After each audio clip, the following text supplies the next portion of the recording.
Are you a mom feeling distant from your adult child? Maybe the conversations are shorter, the visits are fewer, or worse, for some of you, there's complete silence. And I know it's heartbreaking, but whether you're dealing with subtle distance or you're dealing with full estrangement, there is hope.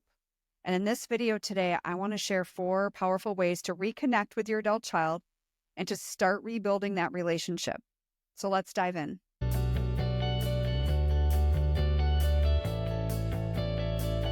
Before I begin, I want to just mention, as I said, some of you are navigating full estrangement. These types of reconnection may not be possible right now, but you can take notes and you can prepare yourself for when that day comes.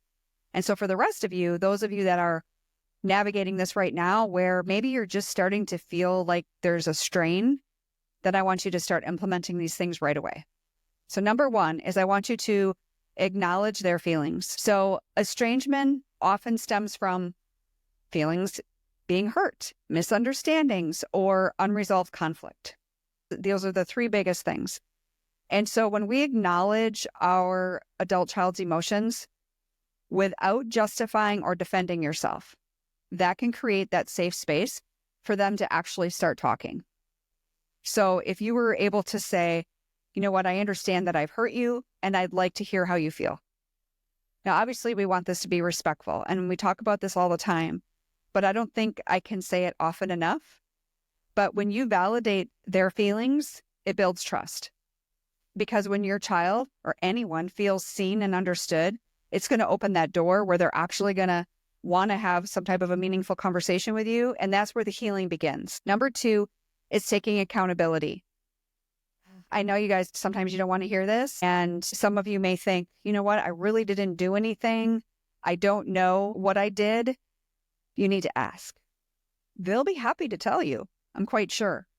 So when you can start rebuilding trust, that starts with humility and self-reflection. And so when you're taking responsibility for your actions, it doesn't mean you're blaming yourself for everything. It means acknowledging where you may have made some mistakes. Right? Maybe it's as simple as, you know what, I realized there were some times that I didn't listen the way I should have, and I regret that. I want to do better moving forward. And this matters. It matters to them, and it should matter to you if you want a relationship with them. So owning our part shows that we value the relationship, that we're willing to grow, and that we want to create this stronger foundation for the future because we want this authentic relationship. We don't want this walking on eggshells all the time and not really knowing where the other one's coming from. When we can have these good conversations, it just makes the future brighter for both of us. So for those of you moms that are navigating this relationship, like I mentioned, or maybe you are fully estranged, either way, if you are ready for a lifeline and you're looking for help and you're looking for coaching, then I want you to book a discovery call with me. So spots are limited, so please wait and sign up when you're serious about prioritizing your own well-being. It's going to help you with your own personal growth and investing in your own healing. So again, if that's you, click the link to schedule your call. Otherwise, hang on to that link, and I will look forward to talking with you soon. Number 3 is respecting their boundaries. I hear a lot of my clients say, these just feel really uncomfortable.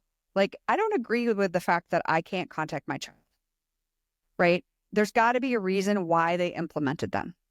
We may not understand it, but I want you to know that even though they feel uncomfortable, especially if we don't agree with them, honoring them is one of the most loving things you can do in the beginning.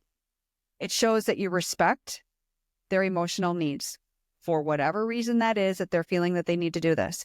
So if your child says, I need space, you could say, I understand that you need some time and I'll honor that. I am here when you're ready. But what happens usually is what I see a lot of times is moms will get really upset and they'll end up being in an argument with their child, which makes the child even less, encouraged to want to talk to you in the future. And so that is where you have to be really careful.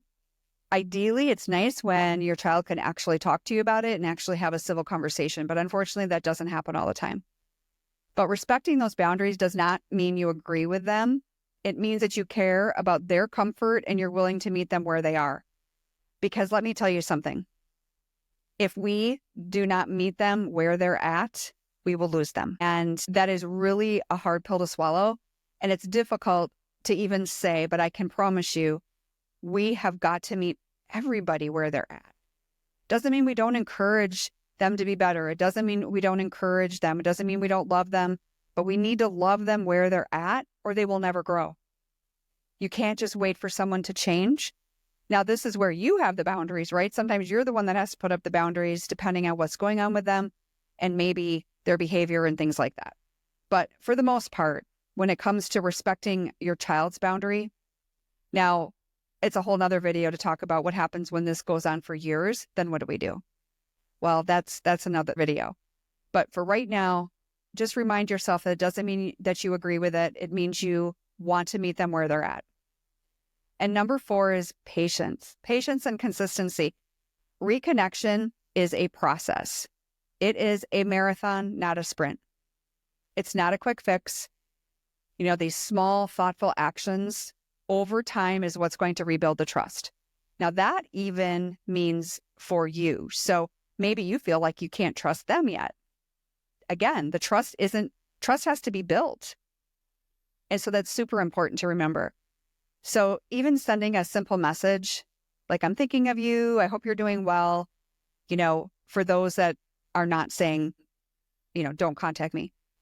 Even if they don't respond immediately, your consistency, your effort shows your love and commitment to them. And again, for those of you that are getting the disrespect back, you know, that's another conversation, because you need to take into consideration how you are feeling after you receive those messages. If it's putting you 2 steps backwards, then it's not worth sending.